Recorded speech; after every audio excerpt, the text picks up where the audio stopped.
What if I told you that one of the biggest keys to feeding the world wasn't some new super seed, but something much simpler?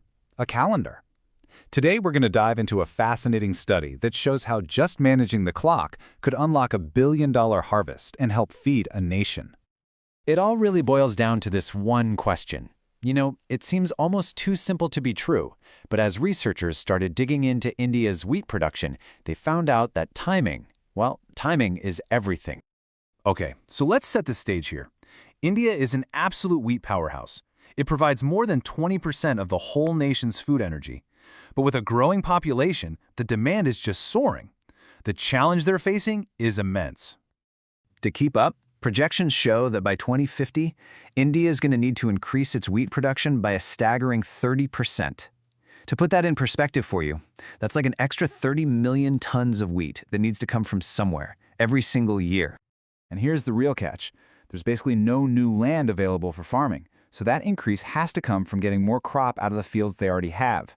And all eyes are on a region called the Eastern Indo-Gangetic Plain, or the EGP. Think of it as a potential breadbasket with these huge yield gaps, which just means there's a massive difference between what the land could produce and what it's producing right now. So researchers went into this region to figure out, what's holding back the yields. They looked at everything: soils, different crop varieties, farming practices, but one single factor stood out above all the rest: a hidden problem that was costing farmers a fortune. And this chart just says it all. It really comes down to the sowing date. Farmers who planted their wheat early, before November 20th, were getting yields a full 36% higher than the farmers who planted late. That's a massive difference. We're talking nearly an extra ton of wheat from the exact same piece of land. Now, what's really interesting is that there's a specific tipping point. Before November 20th, every day you delay costs you about 25 kilograms of wheat per hectare. But after that date, the heat stress really starts to kick in, and the penalty for waiting, it more than doubles. This number right here is the whole ballgame. 51 kilograms of potential harvest lost per hectare, per day. Just let that sink in. For every single day a farmer waits after November 20th, they're losing over 100 pounds of wheat from just a couple of acres. Scale that up across millions of farms, and the loss has become absolutely astronomical. So this leads to the most obvious question, right? If the answer is so simple and the payoff is so huge, why isn't every single farmer just planting their wheat earlier? Well, as it turns out, the answer is a little more complicated than you might think. It turns out the real reason for the delay has less to do with the wheat itself and a lot more to do with the crop that comes right before it. This is a story about the really intricate relationship between two of the world's most important foods. And here's the big reveal. When you ask farmers why they plant their wheat late, the number one reason they give, at a whopping 44%, is that the field is still occupied by the previous crop. And that crop?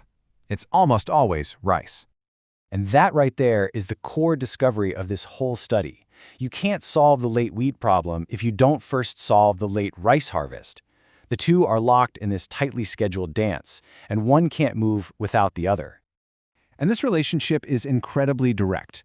The data shows that for every single day the rice harvest gets delayed, the wheat planting gets pushed back by almost a full day in response. And with an average time between harvesting one and planting the other of just 15 days, there is basically zero room for error. This brings us to a really crucial concept: the cropping system.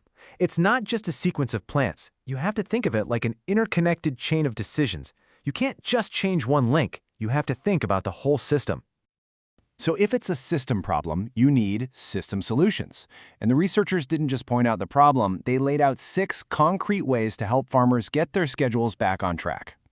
And notice something fascinating here. Almost all of these solutions focus on the rice crop, not the wheat.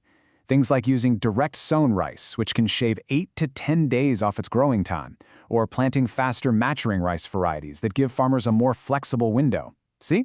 Every single solution has the same goal: get the rice out of the field faster so you can get the wheat in the ground on time. So what happens if these system-level solutions are actually put into practice? Well, the potential impact is genuinely transformative, not just for the farmers, but for the food security of the entire region.